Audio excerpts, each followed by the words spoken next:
How sure are we about the Big Bang? Like, is there a cosmic dust equivalent of like something that might be causing us to think there was a Big Bang when there really wasn't?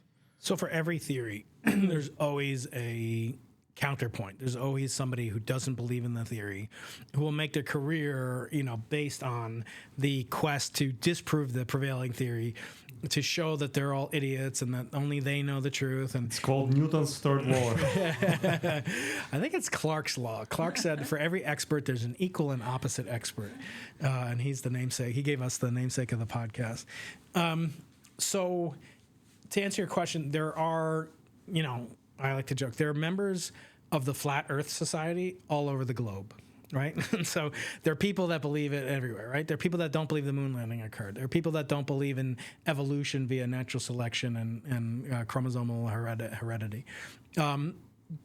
All sorts of things. People have belief in their own theory, or they believe that the prevailing wisdom is a conspiracy. For what reason? At least for the moon landing, you could kind of see there's a conspiracy. I'm not justifying it, but NASA, was embarrassed because they said they could do it, and JFK, pushed the country to do it as a big source of national pride. We want to beat those nasty Soviets and Russians and whatever, and so they lied about it. But that's total nonsense. I mean, it could prove that it happened. Colleagues of mine here have studied not only the moon, but measured the position to the moon to better than a millimeter using lasers shot at the moon. From New Mexico, and they're reflecting off of the very exact reflectors that were left by the astronauts that they have pictures of themselves putting there. And it's known not only by the U.S., but by every country that does this type of metrology to measure things in the solar system and the universe. So it's a total joke. But at least you can see how people do it. The Big Bang opponents that deny, I call them Big Bang deniers, liar, liar, Big Bang denier. I do videos about these people. They're really buffoons. They, in some cases, have...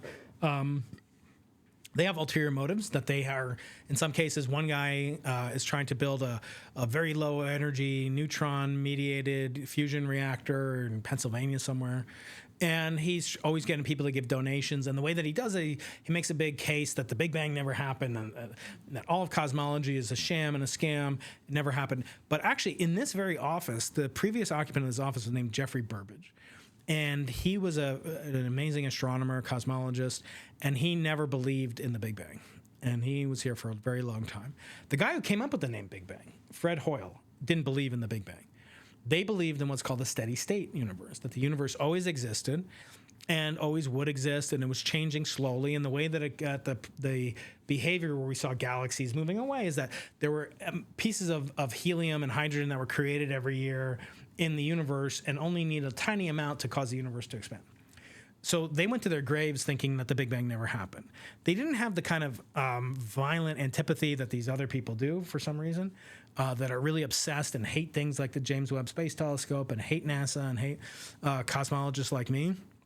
But they were pretty vehement. So the answer is because no theory is perfect. Even the theory, so if the flat earthers said the following, if they said the Earth is not a sphere, I would agree with them. The Earth is not a sphere.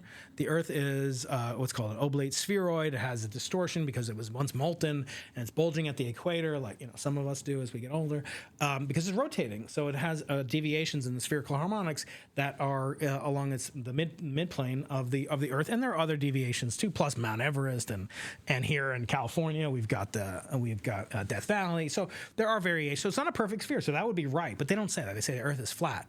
So they make a concrete claim with high precision. They say the curvature of the Earth is 0.0000, and we know we can roll that out at infinite sigma, infinite number of standard deviations. We can say that the Earth is spherical to within so many standard deviations, and we can say what the deviations are. We can account for those very accurately, but at the end of the day, we can never prove a scientific fact. Karl Popper said you can never prove something in science the way you can in math.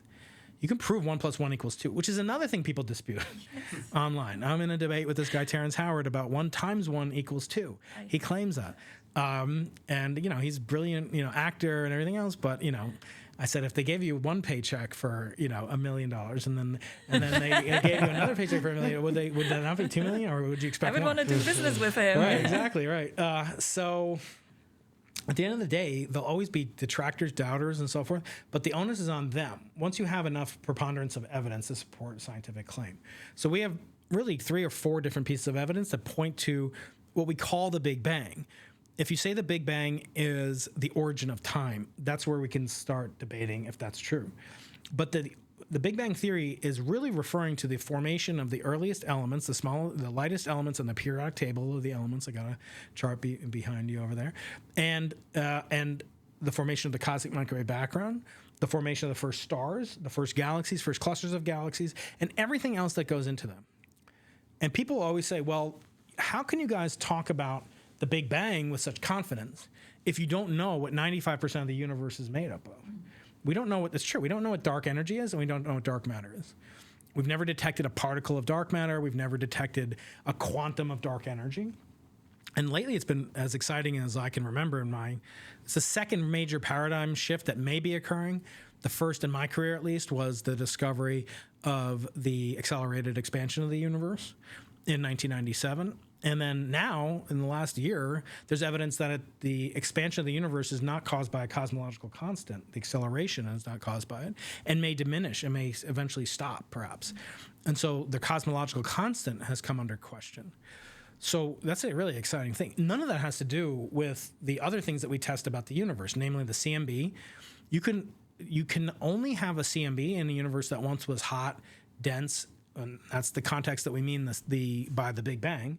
And you can go even further back that every hydrogen atom in your body and its isotopes were formed only during a very brief period, less than 20 minutes after perhaps the origin of our universe. We can't say what the origin was, but perhaps after the inflationary epoch ended, or perhaps after a previous universe collapsed to form our universe. There are people that seriously study that.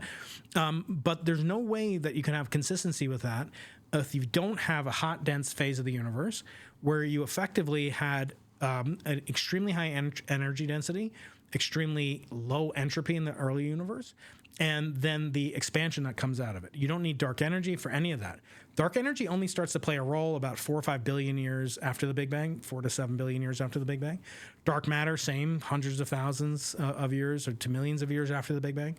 You can get the CMB and dark and the formation of the elements only in the model that has a hot, dense phase, and that's the model we call the Big Bang. So these alternative models are just total nonsense. They don't predict the CMB, they don't predict the formation of the elements, they just pick at where there are uncertainties, disputes, and conflict and tension, but that's part of a healthy field.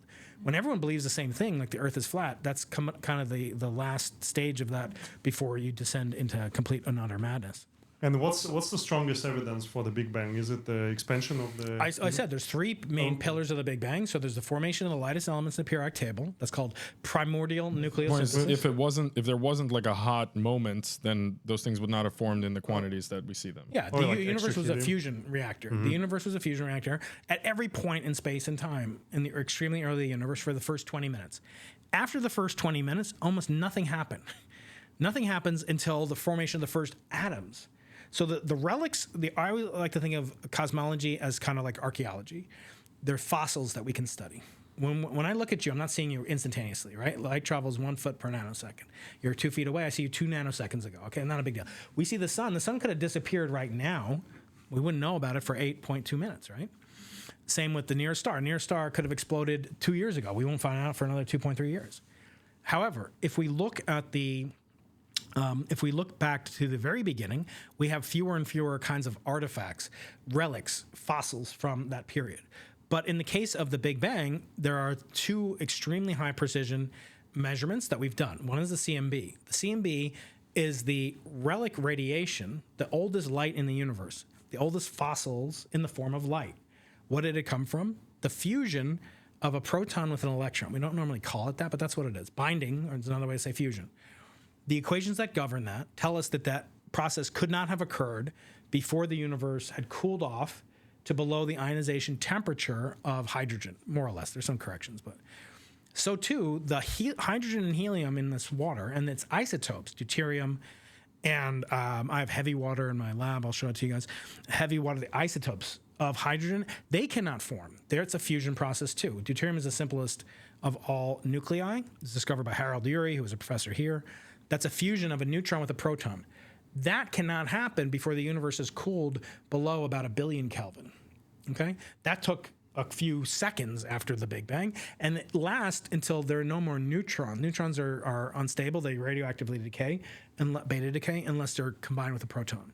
We don't know why that's true, but it is true.